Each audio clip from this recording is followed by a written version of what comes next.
Okay guys, hey, welcome to my YouTube channel. My name is Kayla Mariah. Most of you might know me as Miss Hines. I currently am going into my 8th year of teaching. This will be my first year teaching in first grade. Now here's the thing. I'm from Barbados, so we don't actually call our year levels by the grade. So like 3 to 4 year olds would be considered nursery. 4 to 5 would be reception, 5 to 6 would be infants A, which would be the equivalent to kindergarten. 6 to 7 would be infants B, which I'm assuming is what you guys would consider first grade. So that's what I will be teaching this year. So yeah, I'm a little nervous, excited, and I guess we'll see what happens because, you know, with COVID, everything is still very much up in the air, still social distancing, we're still required to wear masks. So we'll see what the school year brings this year. But anyhow, so I'm gonna do a quick teacher tag video. So I have some questions here on my computer because I was going to ask my mom to ask me the questions and then I was gonna respond, but she had to go out and do errands, so we'll just wing it. We'll wing it.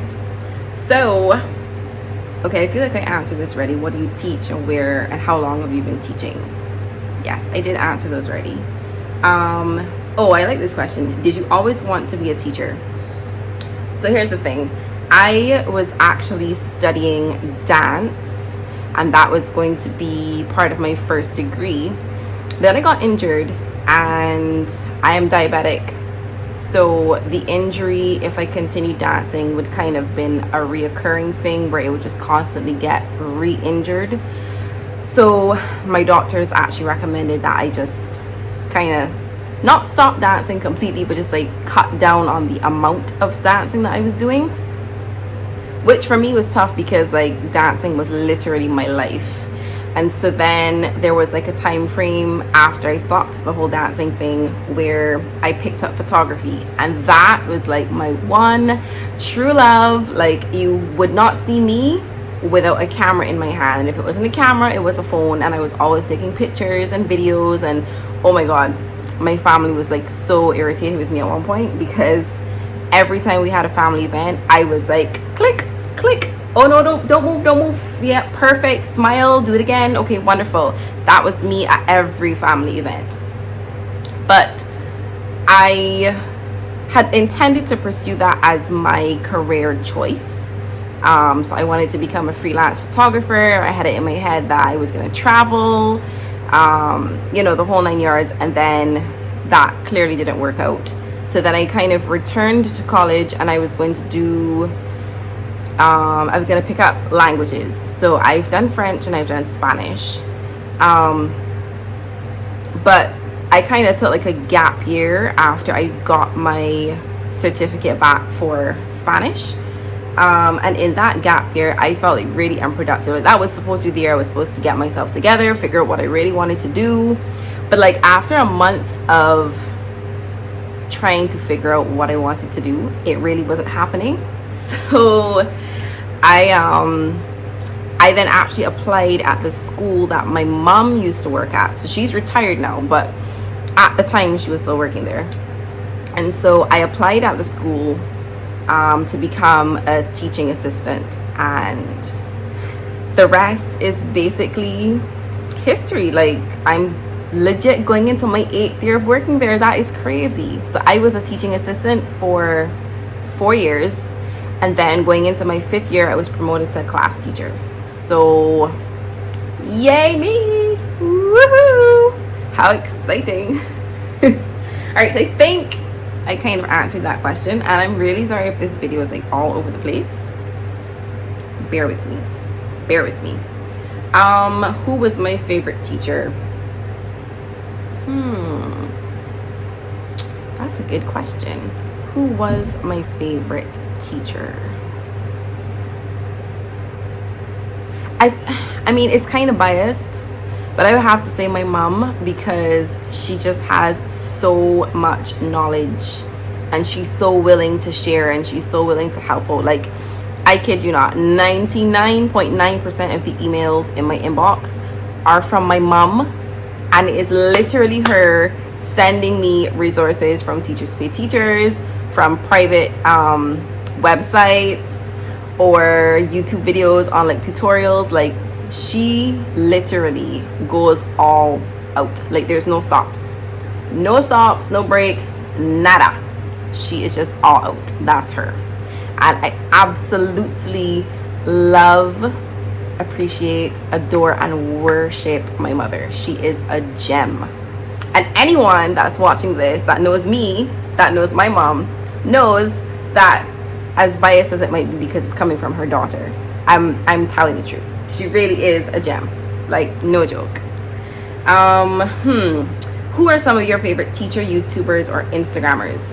So my go-to people on YouTube are Shelly from Early Adventures. I freaking love her channel. She is so organized. Everything is just like I feel like she could go into her classroom blindfolded and literally be able to go, okay, so this is classroom jobs and this is where the centers are, and everything is just perfectly laid out. It is my teacher brain just goes to a very happy place when I watch her videos. It is freaking awesome.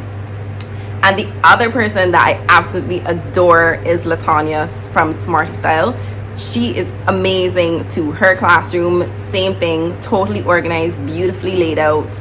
And I just love her personality as well. Like, it always shines through in her videos. Just, both of them are top notch.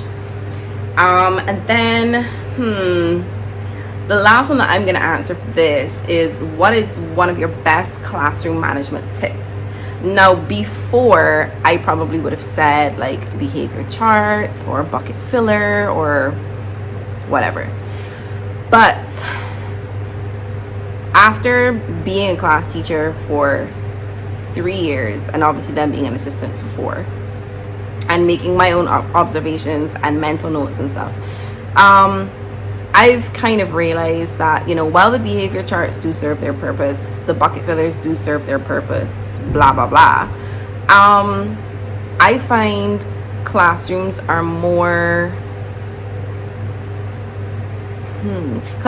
like put together, and they run a lot smoother when it is clear to the students that their teacher is actually invested in them, and their teacher genuinely cares and wants to know about them, their personal life, their likes, their dislikes, etc. I personally found that this last year, you know, despite COVID and all the other roller coaster ride that we had to go on, I found that the kids in my class were a lot more willing to always try and give of their best, because it was like we did our morning affirmations. So I would say things like, who's the best class in the school? And they would say, we are.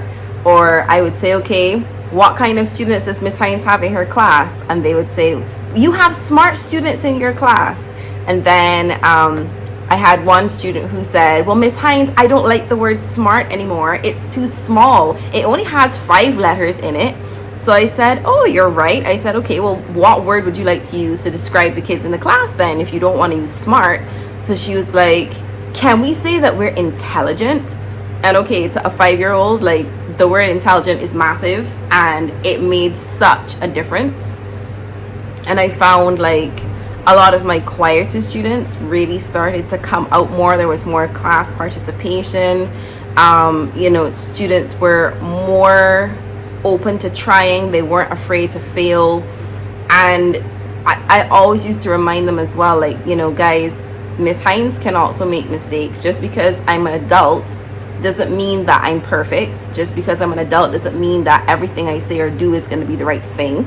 And there were times in the class where I would make a mistake and I would call myself out and say, oh no guys, Miss Hines just made a mistake.